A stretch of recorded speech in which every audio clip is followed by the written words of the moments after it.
the importance of focusing on one hero SKU. The algorithm will start to lift and boost content that is tagged with products that are exhibiting like a high velocity of sales, right? That SKU tag, that product tag is going to get more visibility, and then going to get seen by more creators who are going to request product samples. When we originally got on TikTok Shop, we definitely noticed a big lift in our .com, and it was a direct result of the exposure that we had been generating on TikTok. There's really two levers to play with. One is the discount lever. The other is the commission lever. And really, the goal should be to get those into a harmony. I would say the number one thing that allows us to manage this pace of growth while still being able to maintain attention to family is radical focus. And when TikTok Shop came around, we recognize, hey, this is the one activity that if we apply all of our focus, it's going to be the biggest game changer. So you just got back from South Africa like this last week or so? Yeah, I got back from South Africa a week ago. You guys went on like the safari for the family? Yeah, we flew into Johannesburg. So it was my wife and we took our two girls. So we landed in Johannesburg. Yeah, spent the night there. Took a short flight east to Greater Kruger National Park and did 4 days of safari, which was amazing. I would totally do it again. Like it was such a great trip. It blew me away how close you actually got to the animals. Just wild lions and elephants. You're in this open air Jeep and they are, within 5 feet. I mean, they're right there at the Jeep, just living their lives. It's wild. Did you stay at like a hunting lodge, a safari lodge, or what? Do you have a base camp and then you kind of go out from there every day? Yeah, so we stayed in a safari lodge. It was a small lodge. There was maybe 8 rooms. No more than a dozen people were there while we were there. And the cadence of the day, basically you wake up every morning pretty early, and then you go out on a morning game drive in the bush. And you leave at 6 a.m. and you're out until about 10 that morning. You come back, have some food, kind of low key, kind of midday, and then you go back out for another game drive in the afternoon, evening around 3. And then the sun goes down and you're still out there. It's an open air Jeep. There's really nothing containing you in the Jeep at all. And you just go out and drive. We saw, all the big 5, bunch of animals. So lions, everything. We even saw a cheetah, which is super rare for that area, which was super cool. That's so cool. Did your kids just go insane for all this stuff? Yeah, it was definitely super cool to have them out there. Really glad that I brought them along. It was a trip they'll certainly remember. Dude, I feel I've had a couple friends now go out and do the African safari thing, and everyone has come back raving about it in terms of like, this was way cooler than I expected. I think I need to make it happen. Have you read or heard of the book called The Lion Tracker's Guide to Life? No. It's by this guy named Boit Vardy, and he grew up in Africa on a game preserve. And it's really interesting. It's like half story about the African bush and wild Africa and tracking animals. And like, it's half kind of personal development and how to kind of work your way through life. Anyway, I'll shoot you over the book. It's really, really good. Especially if you're just coming back from Africa. I imagine it'd resonate pretty clearly with what you saw. Anyway, really, really great book. That's super cool and kind of reminds me of what you're doing. So. Yeah. Awesome. Yeah. I'll check it out. How about you? I heard on the last episode, you're going to be taking a big full year traveling with a family. And I heard some Southeast Asia, kind of got a couple locations teed up. Is that right? Yeah. Doing a gap year with the family. I've been planning it for a couple of years. Super excited about it. And we're going to be doing a bunch of homeschooling the kids for the year, just to give us flexibility and freedom for travel. And we'll be doing a lot of time at Bozeman, a little bit of time at Tucson, and then Southeast Asia, probably Japan and the Philippines. and Singapore, and then a segment for probably a couple months in Europe. Probably a lot of World War II history, because we're trying to like teach them along the way. But yeah, all over Europe, and yeah, really excited for it. It'll be interesting to see how it goes. But I'm very excited for all the stuff, for working a little bit less, for spending time with them, for seeing some stuff. I'm excited. It'll be fun. Yeah, that's awesome. Yeah, it's that's definitely something that I want to work up to. I mean, it's going to take me a while to get there. I know you've been at it for over 10 years. You know, I'm about to be 5 years into this chapter with our business, but yeah, definitely in the summers. You know, this month I've been traveling, and I'm actually going to Costa Rica next week. So like this month I've been more than any other month that I can remember, just kind of cutting out and getting some travel in. Yeah, you seem like you do a really good job of that too, because you've got the Costa Rica, and then do you guys have a place in Costa Rica, or do you rent a place? Because you go back there like frequently. I did. So after the pandemic, we got kind of this Costa Rica bug, and we were going super frequently, like every other month we were down there. Over the last year, 2 years, we've visited less frequently, maybe like 2-3 times in the last 2 years. But yeah, there's a little surfing village called Nasara that's kind of our special spot to go down to. It's in the Guanacaste Peninsula, so that's kind of on the Pacific side, and it's a little remote, hard to get to, which makes it nice. There's a lot of expats down there, so very, very westernized, and basically people that have just fallen in love with this little remote part of the world, and many of them have just transplanted themselves there and have set up their own little special whatever it is, right? So like a little boutique hotel or a nice little restaurant, and then basically just kind of invested in making that a super special place. And so really good food, restaurants, going ATVing in the jungle, surfing, just kind of a slower pace of life, which is something that drew me to it originally, kind of coming from kind of the Western hustle that we're all used to. And then, if you take that mentality down there, like you get very frustrated because the world down there just doesn't, it doesn't operate at that speed. And so for me, just getting a dose of that in my life every year was important. And so, yeah, we're going back next week with the family. So it'll be fun. That's awesome. And so when you get there, you fly from Austin, do you fly into San Jose, or do you fly into a different airport? Liberia is the better route. So the Liberia airport, it's smaller. And yeah, from Austin, Texas, it's maybe a touch over 3 hours, so very accessible. And drop down into Liberia, and then to get to Nasara, you can take a 30-minute hopper plane, like a real tiny little, basically taxi in the air, effectively. And then so much to the point where like they actually weigh you before you get on the plane, like to. And they ask for a copy of your last will and testament just to make sure everything's. Yeah, both those things. Yeah. And so it's just a quick 30-minute, short hop down there. And then once you get down there, it's dirt roads and just a lot of beautiful nature, basically. Yeah. That's so cool. Did I ever tell you my college Costa Rica story when I went down there? You mentioned you went down there. I don't remember a specific story about it though. It was my grandpa, when I was probably like 14 years old, took me aside, or I think he did maybe through my mom, but more or less he was very generous, and he put $2,000 into a Roth IRA for me, or an IRA, something like that, some kind of retirement plan. And he said, Andrew, if you leave this alone and you don't touch it, for 40 years, when you retire, you'll have $1 million+ in this account. All you have to do is leave it alone. Do you think you can do that? And I was like, yeah, I got it, Grandpa, absolutely.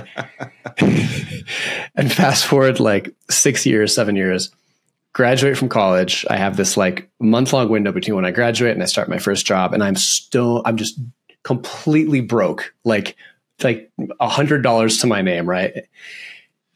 And I was like, my friend and I were talking about what we're going to do.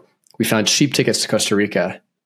And I was like, wow, the only thing I have is this $2,000 that my grandpa told me not to touch. And he had since died to make things worse.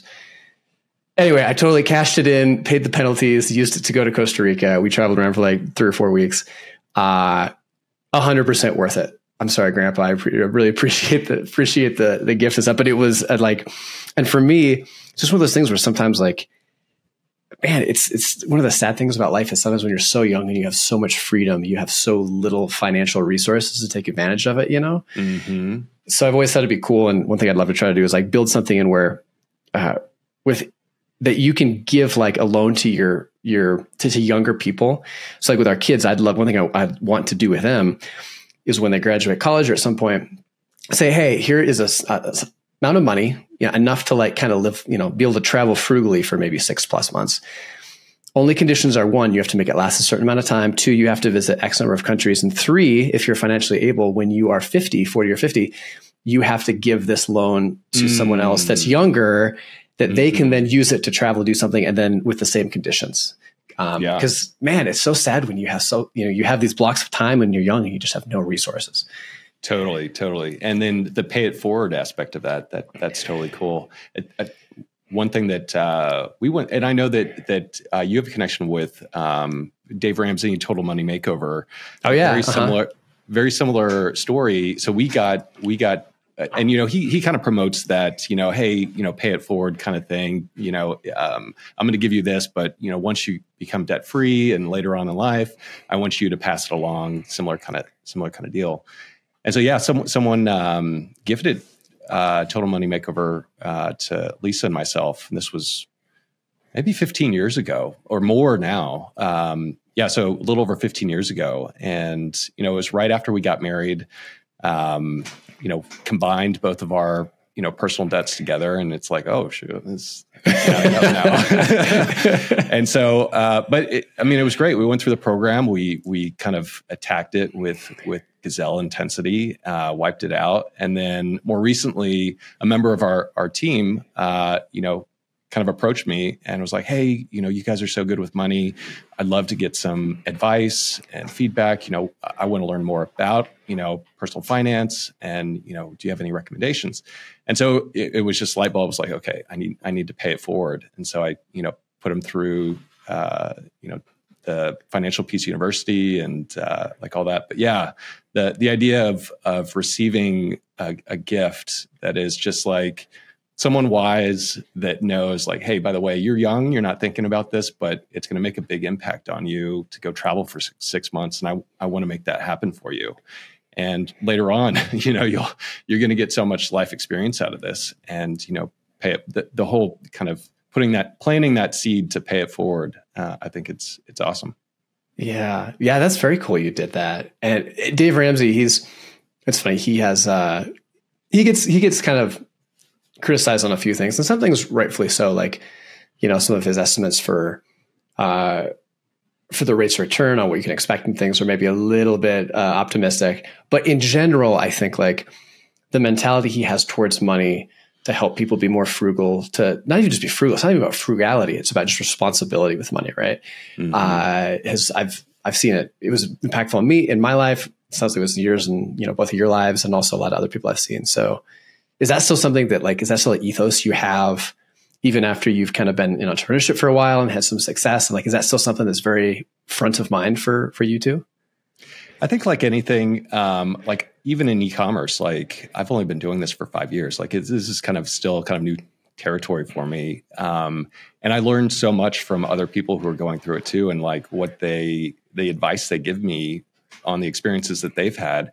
And you just gotta take everything and kind of think how to best apply it to your specific situation. And so for me, 15 years ago, there were certain aspects of what Dave Ramsey taught that I just needed to kind of adhere to pretty closely, just to kind of get through what we wanted to accomplish. And I think over time, my situation evolved and changed. I think the underlying thing that he offers is just common sense thinking, mm-hmm. right, to personal finance. And so I still kind of carry that common sense approach and come at it from kind of a more educated perspective. And there's a lot more moving parts these days.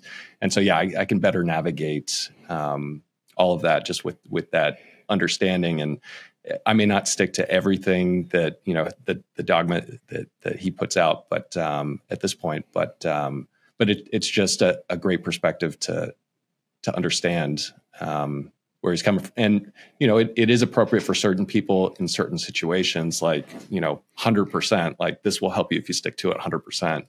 And so yeah. Yeah. What are some of the things you think from two people who have been positively impacted by his work, where do you think he does get wrong? Or where do you think the nuance is kind of lost? Like for me, credit cards for a long time, for like years, and it wasn't even for business, I've always put everything on credit cards. But it was probably only like 9-12 months ago where we moved all of our personal spend over to credit cards. Cause I was like, wow, we're putting some big stuff through debit cards. That's just no recourse if stuff goes wrong. And B, we're probably leaving, a couple of $1,000s or a meaningful amount of like, points per year on the table. The other thing is debt. Like your debt was so cheap for so long. And there was some debt we were thinking about paying off, but I looked at the rate on that debt and I looked at the rate on money market funds and I did the math. And I was like, if I just took this money and put it in a dedicated money market fund and then had the debt service payment for that come out of this account, it would be effectively be off my books for because the balance is in there. And at the end of the duration, we'd have a meaningfully significant amount more in there because you're effectively making money on the delta between. Anyway, so we did that. And, technically Dave Ramsey, he'd known on that. Anyway, a few things like that is for your business. Do you have more of a nuanced approach with debt with your business or personal life, or what are those areas for you? Yeah, I definitely do. And so for both personal and business, we run everything through credit cards. Everything's paid off at the end of the month. It's not like we carry a balance, but just to consolidate all the payments kind of under one roof. And like for every reason you just described, the benefits from cash back and points. On the business side, we certainly run a lot of like a meaningful amount of money through there. So it's a significant amount of points that flow through. But yeah, I think what I appreciate from Dave Ramsey is, again, just going back to the common sense and having those baby steps, just being able to radically focus on what's most important to get you to a goal. And so he just outlines it and his program is for people trying to get out of debt, right? Yeah. I am currently out of debt. And I've, reached, one of the top baby steps, right? And so at that point, you just got to kind of self-reflect and figure out what sort of structure and I definitely align more with kind of what you're describing, just doing what makes sense from a common sense standpoint. Again, it's just common sense. It's just he's packaging, communicating to someone at a very different stage in the journey. Dave Ramsey light, we'll call it. Yeah, exactly. Yeah.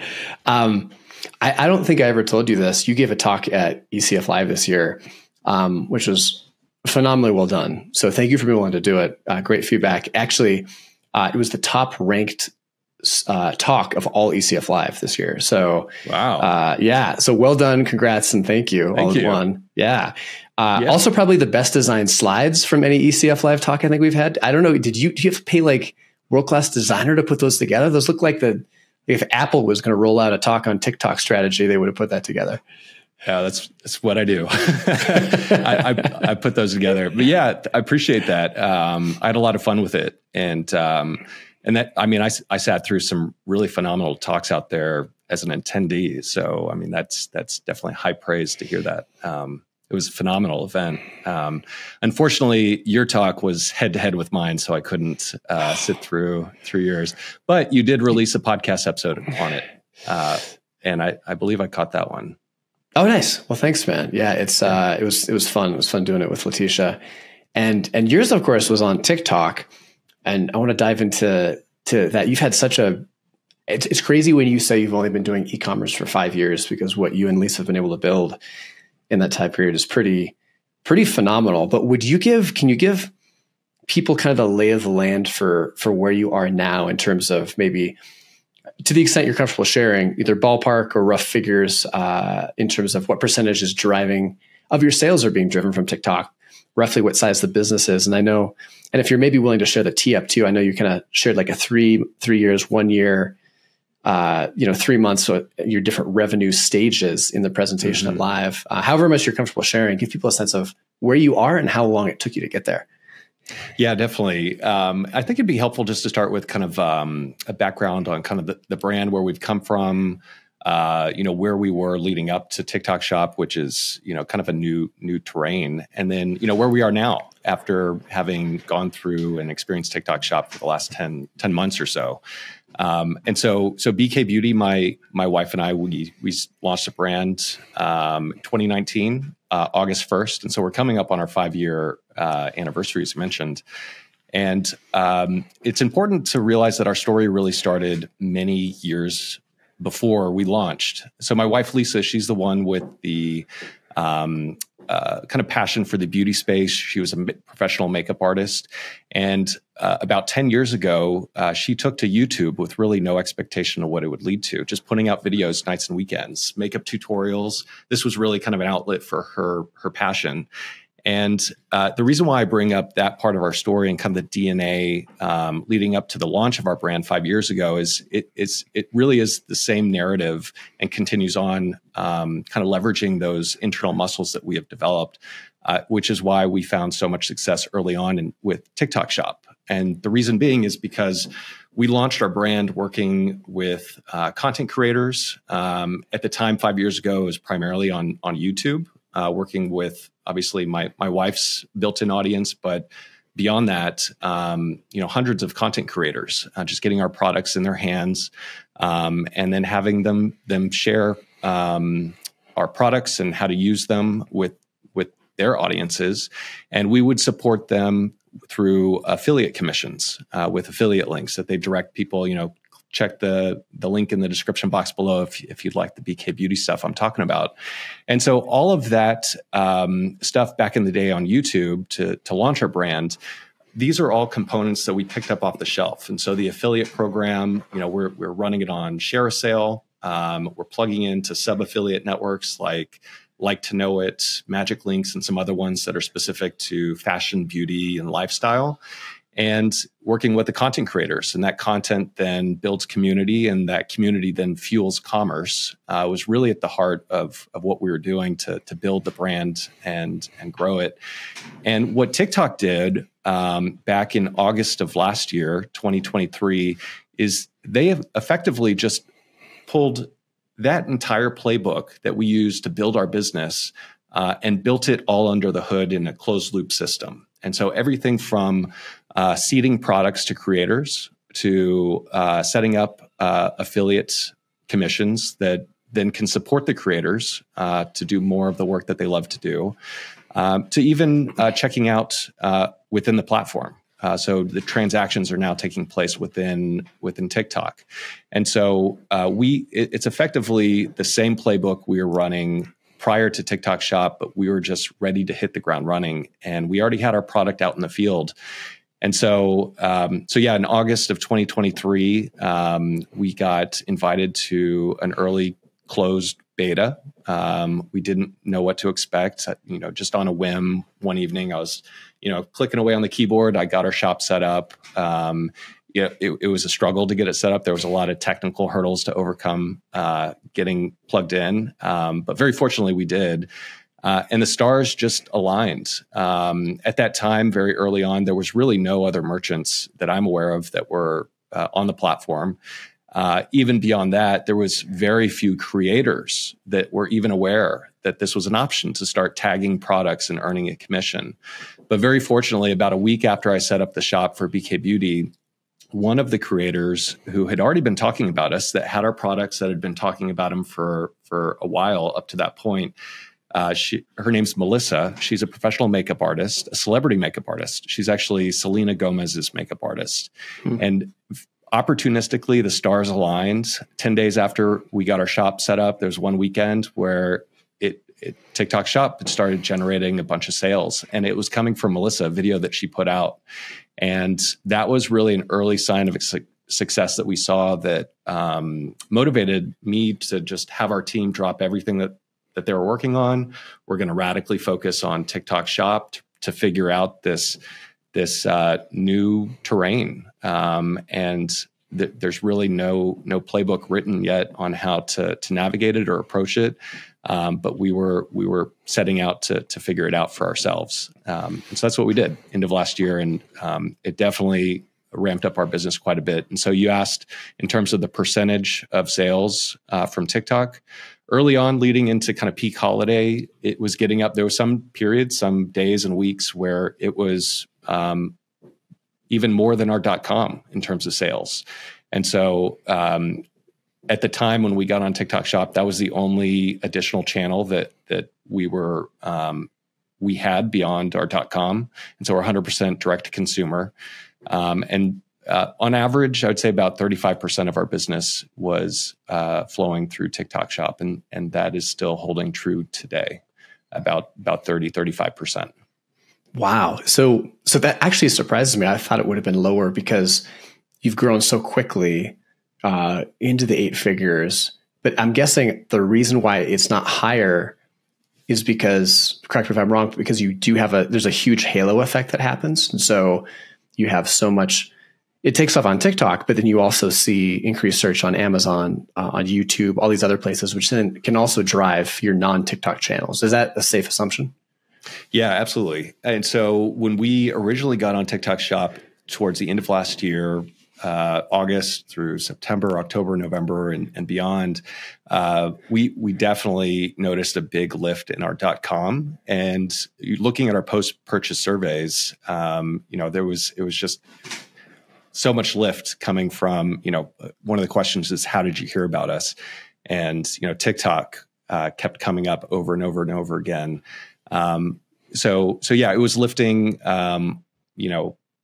the tide was lifting all ships there. And even the inbound media inquiries, to get press, they were just coming inbound. To the point where we actually, there was an opportunity, I think it was in January, but we had an ABC daytime talk show host reach out. Their producers reached out and they wanted to gift their entire studio audience with our products and feature us. And it was a direct result of the exposure that we had been generating on TikTok through TikTok Shop. It was pretty wild whirlwind experience during that period.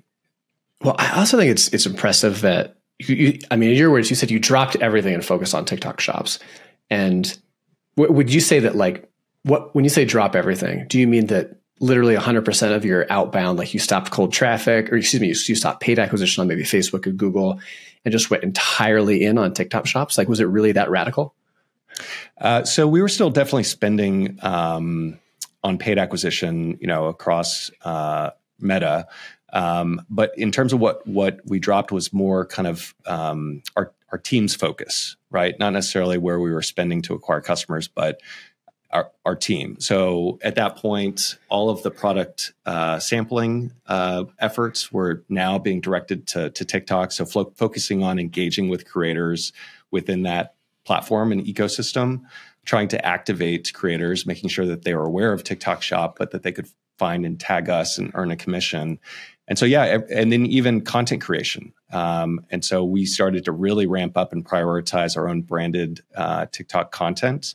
We now have a member of our team that is dedicated to running that channel for us. And yeah, so it was mostly from the team's perspective where they should be focusing their efforts and pushing the ball forward. So TikTok Shops, for people who don't use them much or haven't made purchases on there, they're kind of unique in that, fact check me here and correct me here and fill in the gaps, but affiliates and commissions are built in. So you can automatically people can get paid automatically. It's an all-in platform. So customer service, this surprised me. All your customer service is built in to the platform. It's full checkout, obviously. But then this also is interesting that your payouts, you think about Shopify or Authorize.net or whatever payment Braintree, you just get paid usually based on a delay of when your order was processed, right? 2 or 3 days to clear and then it hits your bank account.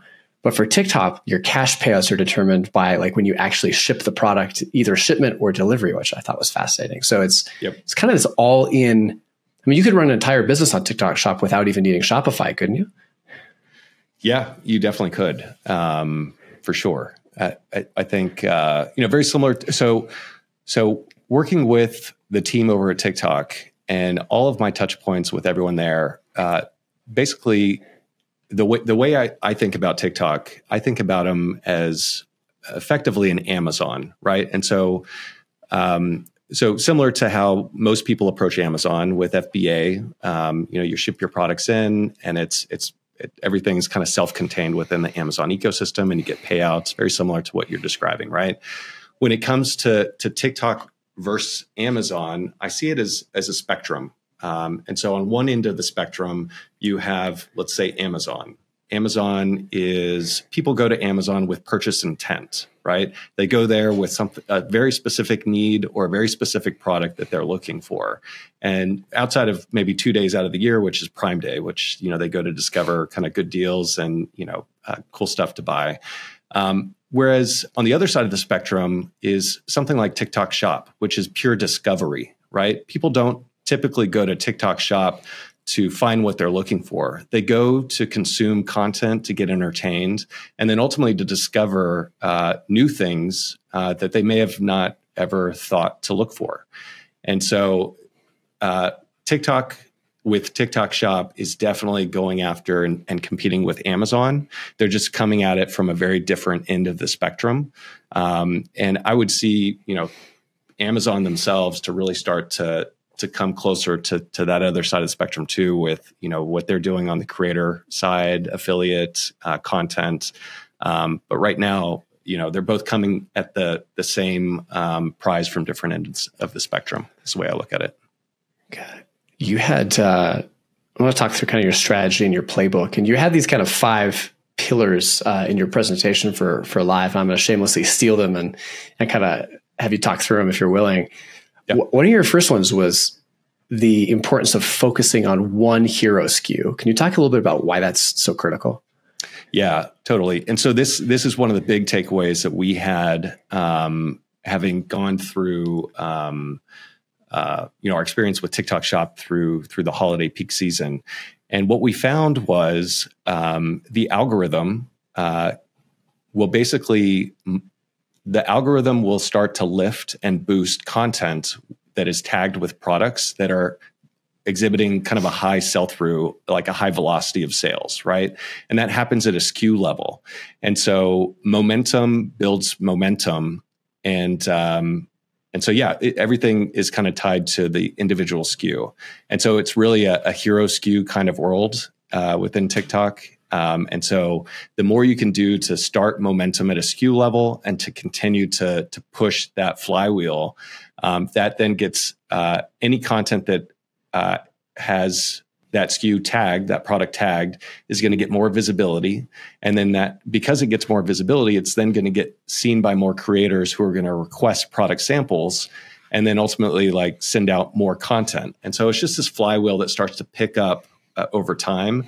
And that flywheel at the heart of it is really a single SKU. And so for us, a good, 3/4 of everything we're selling, it's isolated to really 3 specific SKUs. It's for sure a hero SKU kind of world. And that's driven by the algorithm and just this echo chamber that is TikTok.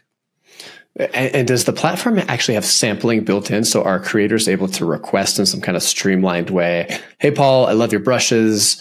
Can you send me some and I'll give you X, Y, and Z in exchange? Is that all facilitated by the platform too? It's all facilitated and built in. Wow. And what's really cool about that, it didn't start getting traction early on. Again, it makes sense. And so if you're a new brand starting on TikTok Shop, don't expect to start getting a lot of inbound product sampling requests out of the gate. But as you start to build momentum and that flywheel starts to pick up and get some push behind it, you will start to see inbound product sampling requests. And that is part of the magic. And so because it's a closed loop system and because all these components are working together, within a single system, it just accelerates the entire process for getting products into somebody's hands. And so on any given day now, we're having, upwards of 30 inbound product sampling requests per day. And so if you build that out, on over a month period, that's close to almost 1,000 product samples going out the door. And it's very little overhead internally for our team to manage that volume. And so it just accelerates what you're able to do. It would be very challenging to do that same amount of volume without the system automating all aspects of it, from the request coming in to the order being processed. We don't have to ask for someone's shipping information or have any sort of back and forth. It's a very easy, yep. And it creates the order in Shopify. The order goes out. Well, it creates the order in TikTok Shop, and then it syncs with Shopify, and then the order goes out. But yeah, it accelerates everything. And so things happen very, very quickly within that environment. And you can really get some virality as that momentum is able to grow. Interesting. Talk about how you create momentum with discounts and commissions. Like, how do you think about your discounting strategy? How do you think about the interplay between margin and commissions? So what we noticed when we first got on TikTok Shop, TikTok was floating a lot of subsidies in the forms of discounts for consumers, because they really had a big challenge. They had to convince and get kind of three sides of the equation comfortable with doing transactions on this platform. One is the merchants and the brands, like us at BKBeauty. The other is the content creators, to be able to feel comfortable tagging products. And then the third was the consumer. There was a lot of skepticism in terms of people hesitant, as you can imagine, to put your credit card information into TikTok and purchase. Like, who are you purchasing from? Is this from a brand? Is this from, there was so many questions. And so, yeah, the momentum is definitely something that is very important, and discounts come into play in a big way to start generating that momentum. And what we found back when TikTok was playing with those subsidies was the kind of catalyst that we saw as a way that would just get that flywheel starting to spin. And then you could start to taper off of the discounts. And if you think about it, there's really two levers to play with, both of which are pulling from your bucket of margin that you have to work with, right? One is the discount lever that you mentioned. The other is the commission lever. And really, the goal should be to get those into a harmony. You don't want to put all of that margin into discounts, and you don't want to put all of that in towards commission. You want to have a good balance. And the reason is the discount is really going to influence conversion rates, right? And so it's going to incentivize the potential purchaser to make the purchase, whereas the commission rate in isolation is not going to do much for the creator in terms of net dollars in their pocket without conversions. And so if you can get those two levers really optimized and working together, that's ultimately going to increase the total sales volume and net the creator more total dollars in commissions in their pocket, which helps everybody, because it's now incentivizing them in a big way to continue the behavior that they had been doing. And so yeah, playing with discounts out of the gate is a super great tool to work with to try and be the catalyst to get that initial momentum started. And so we found that as a tool that we definitely leverage quite a bit, and it goes a long way within kind of the TikTok ecosystem for sure. Do you have when you're thinking about minimum thresholds for discounts to incentivize people to buy, and especially on the commission side, what's the minimum commission you'll offer to creators promoting for you? Like, what are your floors for those things? So 15% commission rate is kind of our standard. And so across the board, across our product catalog, you'll find 15%. That maps directly to what affiliate commissions we were using prior to TikTok shops coming about. And so in kind of our standard, I'll call it a legacy affiliate program. And we've experimented with cranking that up all the way up to 40% even, just as an experiment. Again, back when TikTok was really pumping a lot of those subsidies out, it gave us the opportunity to play with a lot of experiments that we probably wouldn't have felt comfortable with had there not been enough gravy to move around on the tray, so to speak. Yeah. And so we were able to play with some pretty crazy discounts levels, commission levels. And what we found was it's really trying to you really want to get a nice balance between those two levers, commission and discount. And for us, 15% commission will go up to 20% is kind of a good sweet spot. And then as we play with discounts, we'll be playing with anything from 15 to 20%. And once you lean in and start generating that momentum, TikTok will still come over the top and apply additional discounts and free shipping incentives, which we always love to see and pick up when we can. So is TikTok still doing that, more or less giving people free money to spend on the platform, or have they scaled that way back in the last while? It still exists. They have scaled it back quite a bit. And so back in November of last year, once we were kind of working through peak holiday, it was crazy. The amount of subsidies that were being thrown around. It was just wild. And so they still do exist today. I would say the majority of those are isolated to kind of top selling products. And so across our entire catalog of products on TikTok Shop, our hero SKUs will receive the benefit of those subsidies still today. And typically when we have some sort of campaign or sale that the brand is offering up, TikTok will come in and match it. Well, not necessarily match it, but they will kind of subsidize it a little further. And so it makes for finding really great deals for the consumer. Yeah. So yeah, a few more in the tactical kind of thing, but I want to take a quick little rabbit trail. What is it? I mean, your business has just exploded in the last year. It's so weird when you say that TikTok shops rolled out like in September or August of 2023. It hasn't even been, it's been like 9 months, which it feels like it's been so much longer than that. But you have seen just this exponential growth. What did you learn about scaling the operations of your business especially from a fulfillment perspective in 9 months? Like, what did you do wrong? What broke, just, completely fell apart, wheels came off the bus and you just had to deal with? What recommendations would you have to your past self if you had to go through this again? Yeah. So growing that quickly, and we're still growing very quickly. And yeah, so 18 months ago, we had just crossed kind of the $5 million mark. That was 18 months ago. And just last week, we crossed the $25 million mark for trailing 12 months. Like, it's going very, very, it's crazy. And so things definitely, that seems like it's all good, but the reality is it comes with a lot of challenges, and you're kind of hinting at those challenges operationally. And so the way that I look at our business is there's really three areas of the business there's always one of those things that's out of whack.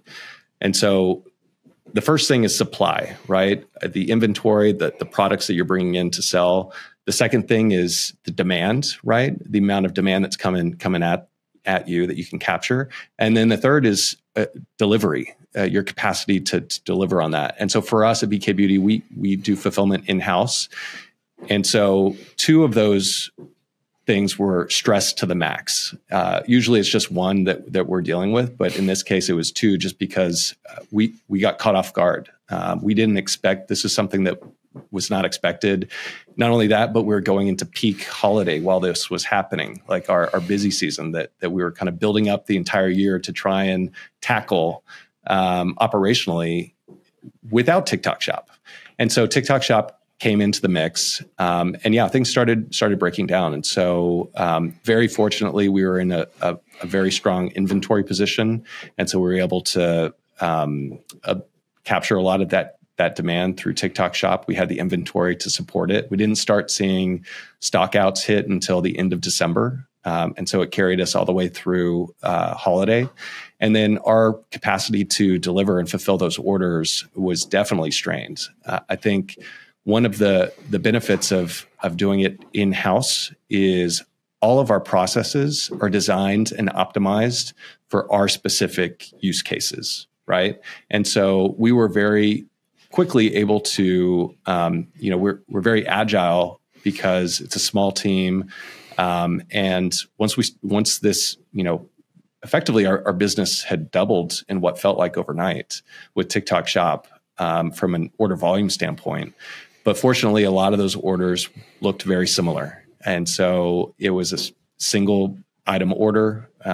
We basically just kind of set up assembly lines to just, lick it and stick it for labeling and dropping a product and just picking directly from cartons. And so we made it work. And I think we were very fortunate to have that hit while we're dealing with fulfillment in-house because we could react to it. We could call in more support. We were able to get through it and then effectively level up our operations because we had to. And now we're in a very, very good position. We just finished out our Mother's Day sale back in May last month. And that's typically a big event for us that we prepare for. And I was definitely concerned. Like that was the first big event from a sales perspective that we were going into with this new level of volume that had stuck around. But our team was able to overcome it. And it gave me so much confidence going forward into the back half of this year. I think we're in a very good position across all three of those different areas, from supply, getting on top of forecasting and getting inventory produced and in hand, to the demand also across all the channels. And by the way, we just launched on Amazon 2 months ago. And the reason being is because our branded search volume on that marketplace was just through the roof. People were looking for us because of the demand coming from TikTok Shop and just everything that we've been doing. And so immediately, Amazon kicked in, and yeah. Why not do a 3PL? You've got so much of your demand coming from a few key hero products. You can template them. Why not use a 3PL to manage that 60, 70, 80% that's coming from those few number of hero products? Maybe keep the more complicated stuff in-house if you need to, but what was the calculus there? I just really enjoy it, honestly. I mean, coming into e-commerce, this field, my background's business and marketing. I came from a decade working in cybersecurity and tech. The biggest thing I underestimated coming into e-commerce was just the operational complexity that comes with it. But what I found was it's an area that I love, because I'm learning new things again. Every day is different with this pace of growth and trajectory that we're on. And so my business, 3 months ago looked very different than it does today. And 3 months from now, it's going to look very different operationally. And so every week I'm sitting down with the team and, what's the bottleneck? How do we fix it? And so that's the name of the game. It's just a never ending puzzle. And besides all that, I mentioned how agile we are because we do it in-house. And the reality is I've spoken with a number of 3PLs, and I haven't been convinced that someone can do it better, faster, or cheaper than we're doing internally. And so far we've been able to manage it from, shipping a couple dozen orders out of our living room to now, close to 50,000 orders a month out of our space in Austin, Texas. That is crazy, man. That's so cool. The last kind of big part of your framework and strategy we haven't talked about is making big moments and getting rewarded. Talk a little bit about that, some of the big moments you had, how you created them and architected them, and why that's so important. Yeah. So TikTok Shop, again, it goes back to momentum. Like, what can you do? I mentioned the discount lever that's at play. That certainly is a tool that you can use. And ultimately the discount lever, it incentivizes the creators to talk. It gives them something to talk about, right? And so when there's a deal, people love to share deals. And so that just motivates people to post more. And so what are some other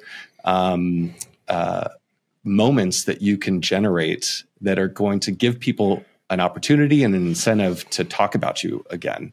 And so that's what I mean by creating big moments. And so for us, I'll give you a couple examples. I mentioned towards the end of December, we started getting hit with stockouts. For us, it takes 2 months to produce our products after I submit a purchase order. All of our brushes are hand carved. It's very labor intensive, so it just takes a long time. And so we were out of stock for a little while. And when we restocked, we had our best-selling brush. There had been this peak demand that had gone up, and now it was back. And so we created this big moment about it. We told all the creators that had been talking about us that the restock was coming, and it just sent this thunderclap out where everyone was talking at the same time. Again, going back to the specific SKU, right? And so it's a hero SKU kind of world. That momentum started to take off for that product again in a big way, in a very small scope of a small window of time. And that is when the magic of TikTok really starts to happen, because the algorithm is detecting that, hey, something's happening here. There's a moment that is special, that is viral. There's a lot of people talking about this right now, the same thing. I'm going to amplify it even further because other people will probably want to see it too. And that's really how you can go viral. It's having a lot of people talk about you and a lot of people engaged with that content. And then ultimately with TikTok Shop, having a lot of people transact, because now transactions are a signal to the algorithm that something is happening, right? And that all happens, again, going back at the SKU level. Another recent moment that we created was last week. A very cool thing that we did. We actually did a brand collaboration with Maybelline, of all other brands, right? And so Maybelline is this over 100-year company. They do $2.6 billion a year in sales. And we just did a collab with them where they took on TikTok Shop specifically, where they got a bunch of our best-selling kind of viral concealer brushes, and they paired it with their concealer, the makeup product, and they gave away our brush as a gift with purchase. And they basically, that was the promotion. And so on Wednesday, that went live on their TikTok Shop, and it created this moment, and we sold them out in less than 4 hours. And so that was kind of they had fixed inventory, but that's the kind of moment that had they had a longer runway, that's a moment that there was just this compelling offer that was put together that was generating a high velocity of sales right out of the gate, that the algorithm at some point would have just taken off with it. And so, yeah, that's what I mean about creating moments. It's really to play into the algorithm, to send it the signals that is basically activating a lot of people to talk about you in a very specific way. That's the magic of TikTok Shop, and that's how you can get some incredible viral lift. Got it. Probably should have addressed this at the top, but in terms of the ideal person, is it safe to say that TikTok Shops is probably only a great fit if you have a younger demographic, probably a lower AOV in terms of value? Those two things, if you're outside of either of those, do you think it's a good fit? Because it seems like it's very powerful. It's incredibly powerful for the right audience, for the right product. But I'm guessing that's pretty crucial for making this work too. So it is, the audience definitely does skew younger. And so prior to TikTok Shops coming from YouTube, our actual core customer, they skewed older, a much more mature audience. And TikTok enabled us to really open up and capture kind of this younger segment of buyers. And so we even had some creators on YouTube that we had been working with for a long time who, reached out to us and said, hey, by the way, my daughter keeps coming in my room, taking my BKBeauty brushes because she's seeing them all over TikTok. And so it has allowed us certainly to kind of cross the chasm from a age and demographic perspective. which is phenomenal. And so that channel definitely did open up a younger audience to us. That's not to say that there aren't older users and purchasers on the platform, but it definitely does skew more younger. And then in terms of average order value, again, going back to understanding that spectrum, compared Amazon to TikTok, whereas TikTok, it's a discovery platform. You discover new things, and part of the process of discovering things is like what is going to convert people when they're discovering new things is these impulse purchases that tend to be lower price point items, less considered, because you're actually getting exposure and maybe checking out in the moment. And so, yeah, for us, we definitely do see that, $24 to $35 price range is a really great sweet spot. And so we tend to focus that being kind of the thin edge of the wedge, the entry point into someone purchasing from us on TikTok Shop. But that's not to say that our higher price point items don't sell. They do. And I would imagine it just takes more frequency and more touch points over time for people to get exposure to that maybe they shell out for maybe a full bundle or a number of items. But the big volume is definitely the lower price point stuff. And so I would say that, yes, if you are coming with an offering that is a lower AOV, and your brand is maybe predisposed to cater to a younger audience, you're going to be in a very good position on TikTok Shop. That's not to say that your brand, you may look at it as having a better fit with an older buyer or a more mature buyer. That's not to say that it's not going to resonate with a younger segment as well. It's not that something we expected to see. And even some of our products are designed for mature women. It's kind of funny. And those are viral products with the younger demographics on TikTok Shop. But I will say, in terms of TikTok Shop being a good fit for a brand that's considering getting on that, keep in mind that we had already been product seeding and sending our products out to TikTok creators for 18 months leading up to TikTok Shop. So we already had done the hard work. And that's something that I'm always reminded to communicate to people is there is upfront work that's required to start to get that momentum. At the end of the day, you need to get your product out into the hands of TikTok creators and figure out how that's going to work for your specific strategy. Yeah. How are you? You knew this question was coming. I try to save it toward the end. How are you feeling with TikTok, given the political atmosphere, the bill that got passed in Congress, either potential a sale or a ban? Like, I know it's on your mind. Of course, it would be. But how do you think that's all going to shake out? And is that something that you're able to kind of take in as how are you able to roll with that? That would be hard to not have as a cloud over your head with, given what a massive impact TikTok has had on your business. So how are you processing all that? And what do you think? How do you think it's going to shake out? Yeah. So how I'm processing it.